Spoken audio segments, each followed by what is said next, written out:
Welcome to the Holy Troublemakers online story time. We have done 3 others, and we read Florence Nightingale, Mr. Rogers, and last week, Herb Montgomery's profile. And he joined us for a little special call at the end, as he is one of the modern day people who's featured in the book. This book is all about holy troublemakers and unconventional saints who are working for more love and justice in their corner of the world. It features people that you've probably heard of, but maybe you didn't know the powerful faith that was underlying their work, and also some people that maybe you haven't heard of but have really great ideas today, like Herb Montgomery, who has a really wonderful lens on Easter and nonviolence and how Jesus might have come, mainly to show us how to live, not to die. I heard from a lot of you last week who watched that story for Easter and said it was a wonderfully timely way to think about the Easter story. And I would encourage you to check that out if you didn't get to see it last week. This week, we are going to read the profile of Leslie Foster.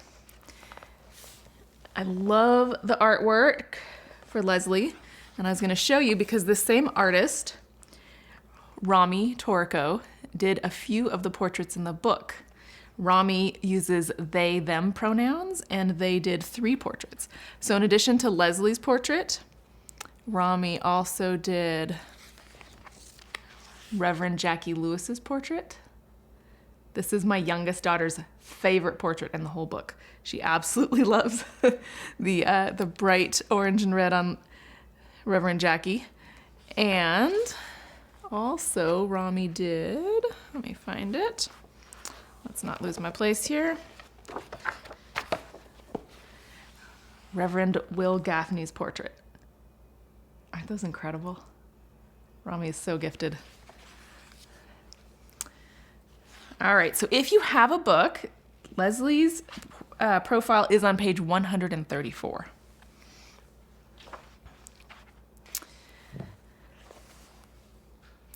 Leslie is a filmmaker and poet.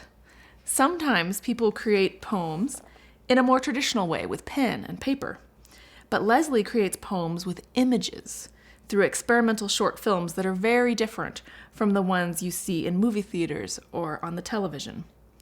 Experimental films use images and non-typical story techniques that are meant to work like music, to go past our usual ideas about the world and tap into something deep within us.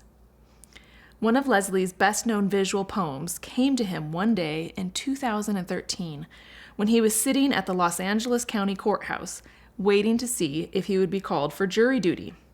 If any of your parents have done jury duty, people are not often super thrilled about this important civil task that we often are called to do, and there's a lot of just waiting around. So Leslie is waiting in the courthouse. At the courthouse that day, Leslie looked around at the other people who were also waiting to learn if they would serve as jurors in a trial. He listened to all of the sounds in the courthouse, of people coming and going. Boredom crept over him. He had nothing to do. His phone was off, on purpose, so he couldn't distract himself. 15 minutes ticked by on the big clock on the wall, then 20 minutes. He looked out the window aimlessly. Ever so slowly, a half hour passed. Leslie tried to make eye contact with someone who might want to chat, but everyone else was looking at their phones. Leslie went back to staring out the window. After an hour of doing nothing but sitting, waiting, and staring outside, Leslie suddenly started to see a series of images in his imagination. He saw tea light candles burning. He heard music, and he wondered, is that a Muslim call to prayer? It was. He heard the call to prayer in a woman's voice, and the images kept coming. First, a woman in flowing robes in a desert. Then close-up images of hands and feet. Leslie let his imagination take him on a ride. This was why Leslie had turned off his phone that day. I knew my brain needed space to think and play, Leslie said. And boredom is actually a great way to give my mind the space to surface a new idea that may have been brewing below the surface for a long time.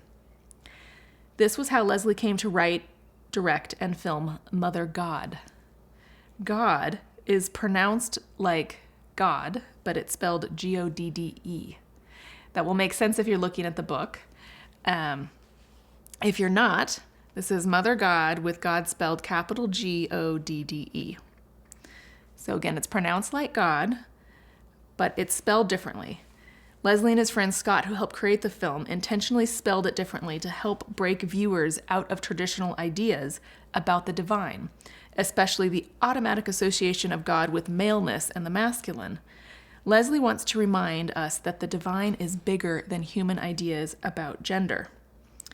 Mother God eventually became part of a series of 4 short films that explore ideas of the divine through religious rituals.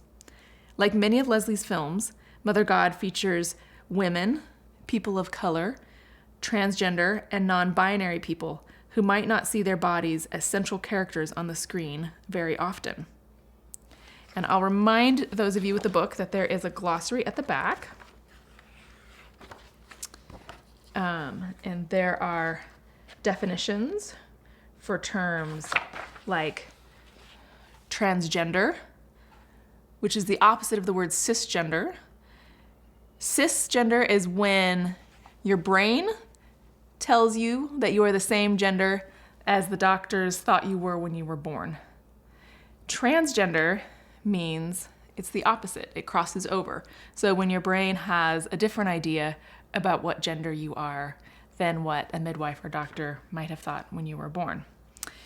One of the words I wanted to make sure we talked about was queer. It's a word used to identify and celebrate people of all gender identities and all the ways that people love each other.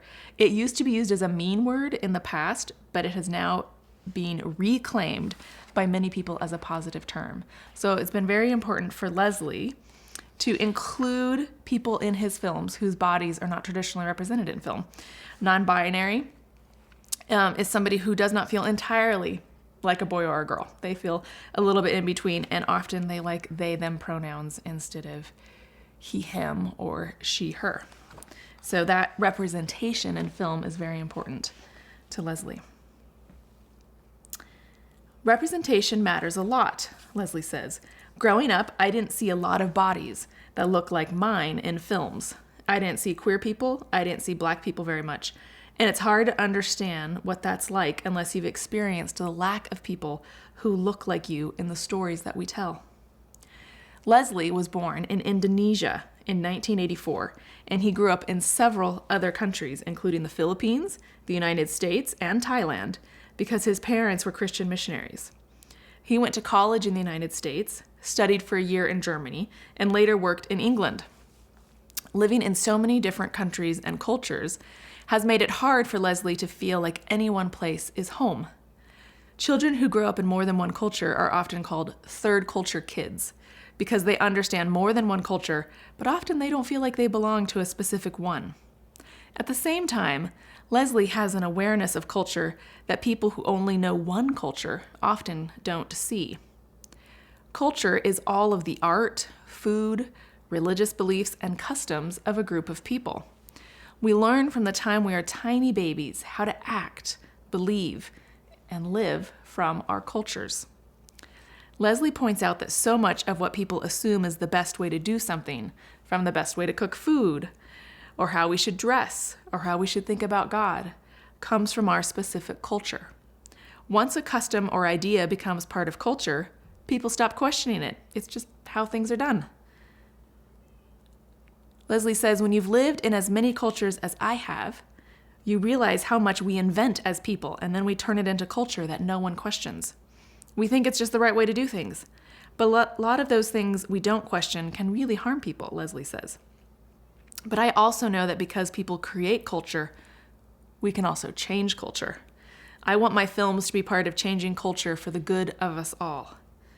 To that end, Leslie's films share stories from people who don't get to have their perspectives heard often, and he features actors whose bodies aren't always seen at the heart of a story. I like to imagine finding a band of seafaring vagabond artists with whom to run away with, Leslie says, laughing. I'm never happier than when working with other artists to create something together that's going to challenge assumptions through beautiful images. And the prompt on this one is, what are some ways that boredom might inspire creativity in your life? So I picked Leslie's profile to read today for a couple of reasons. First of all, as we are now entering several weeks of sheltering at home with COVID-19 for kids everywhere, and sometimes for parents, depending on whether their job is one that has to be done in person, like at a grocery store or a delivery person or healthcare worker. Those are the people who are really keeping us functioning right now. Or if there's somebody whose job that can be done at home, we're probably all spending a lot of time not doing the things that we used to be really busy doing. And so I really thought Leslie's story about how to let boredom actually be a space of letting creativity do its work in you might be a good one for us right now. I know this morning I woke up for the first time feeling really, really stir crazy. I haven't driven in a car anywhere. I haven't hardly done anything for weeks now, and I'm starting to feel stuck.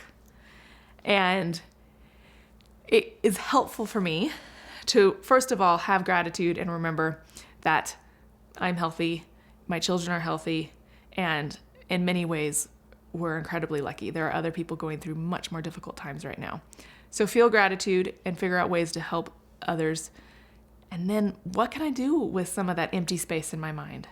Instead of distracting myself with these devices that we have, maybe if I let that boredom sit, let myself stare out a window, listen to the birds, maybe there's something that surfaces with space. And so I wanted to challenge all of us this next week to see if maybe at a moment of boredom, instead of complaining about feeling bored, we let ourselves sit with that feeling. What would it feel like? Maybe it's nothing. Maybe nothing comes of it. But some artists, like Leslie, have really found a way to let their boredom bring forth ideas that may be bubbling back there, but just haven't had a chance to percolate to the surface. And one of the other things that I wanted to do is talk about culture, because our culture right now, which is our normal routines, the normal way that things function, has all changed dramatically. And that can be scary and a little upsetting, and it can also give us an opportunity to do things differently. Maybe some of the things that we were doing without thinking about them because we had stopped questioning them. That's what culture is. All the things that we do that we no longer question because it's just the way we do things. Maybe some of those things can change for the good, even after these shelter-at-home days are lessened a little bit. I have a special treat. Leslie is going to talk to us on the phone like Herb was able to call in last week. Leslie is one of the modern-day troublemakers, too. So let's give him a call.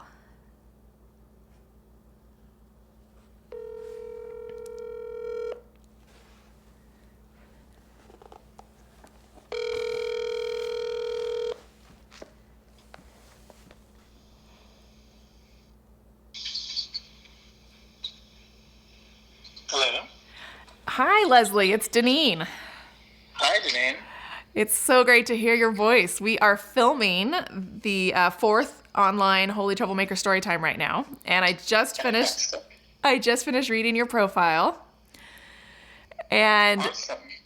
I am struck anew at how wonderfully timely your story is right now, with everybody, especially kids, being at home all the time right now.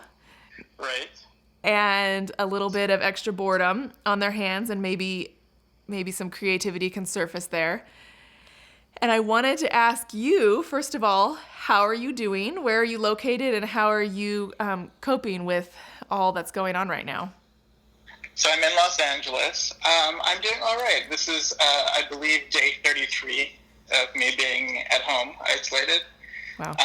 I'm lucky to have work. I work at an art nonprofit and also at Disney. And so that's kept me busy, and it's nice grounding to have that work still. Yeah, absolutely. I wanted to ask you to talk a little bit, if you have some ideas for kids right now. Kids usually, and I did too when I was a kid, complain about being bored. Oh, I'm so bored. And I'm wondering how you came to the idea of letting boredom actually be a tool for you. Absolutely. And yeah, I know that feeling of just looking around and thinking that there's absolutely nothing to do because you can't be outside and you've read all the books, or you think you have. For me, I think boredom becoming a tool was realizing that my creativity was like a seed. So when I was younger, it's as if I had a little acorn, and instead of planting it in the ground, I beat it open with a hammer, hoping that there would be a tree inside. And of course, I just had acorn powder, and learning that I had to plant that idea and give it time. And sometimes that time looks like boredom because I just want to be working on that thing right away. I want to be creating that thing, but sometimes it has to just sit, and you have to water it with other ideas, with things that inspire you, and then suddenly it will grow.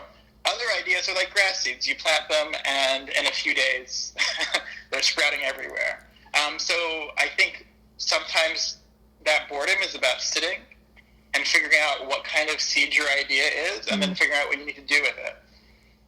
I love that. And it's so perfect right now with it being spring. Exactly. Yes, absolutely. Thanks for that perspective. I can use that too. This was a day I was starting to go a little stir crazy. I haven't been super anxious about that yet, and today I woke up feeling that way. So I'm like, I need to sit with some of this. Right. Another question I have for you, I think it's so profound what comes out of your story about culture, and you have a unique perspective on this, having lived in so many different countries, that a lot of what we assume is just the normal way to do things and the right way to do things is really just our culture, and there's different options to do almost everything. And I feel like at this moment, we have had a profound shift in culture dramatically. Everything just changed within a matter of days. And possibly, of course, there's loss in that and difficulties. There's a lot of financial difficulties and uncertainties and people who are hurting. And maybe it's an opportunity with this pause, this gigantic pause we have, that what emerges on the other side is a new normal. And I'm curious if you have any thoughts about some of the culture that you hope might actually change for good after all of this staying in one place. Yeah.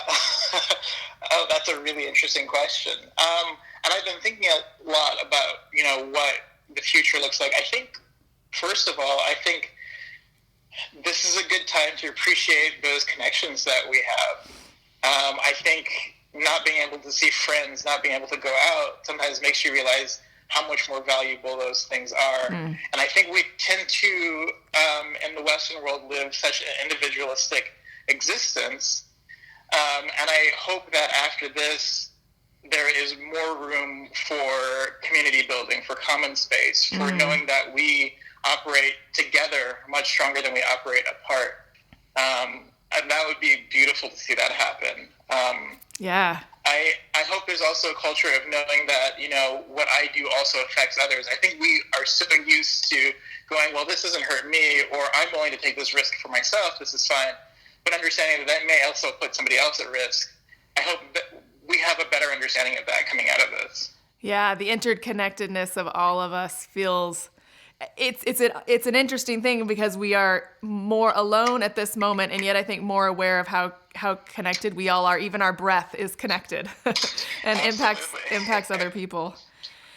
Well, I love that perspective. Is there anything else you'd like to share with kids who might be watching this? Let me see. So I think this is a chance that you get that will be really rare, to explore. If there's something that you wanted to do, if there's something that you were maybe too busy to do, or because you had all kinds of other things going on outside, you didn't get a chance to do, this is the time to do it. If you wanted to try drawing, if you wanted to try writing a poem, like this is the time to play with that. And the thing is it's not going to be perfect. Yeah. And don't expect it to be. This is just a time to explore. You don't even have to show it to anybody. That's okay. But Yeah. this is for you to dig into all those things that you may have been excited about and excited to try.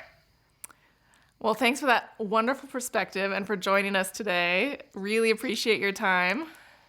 Thank you for inviting me. All right. Thanks, Leslie. All right, take care. I'll talk to Bye-bye. you soon.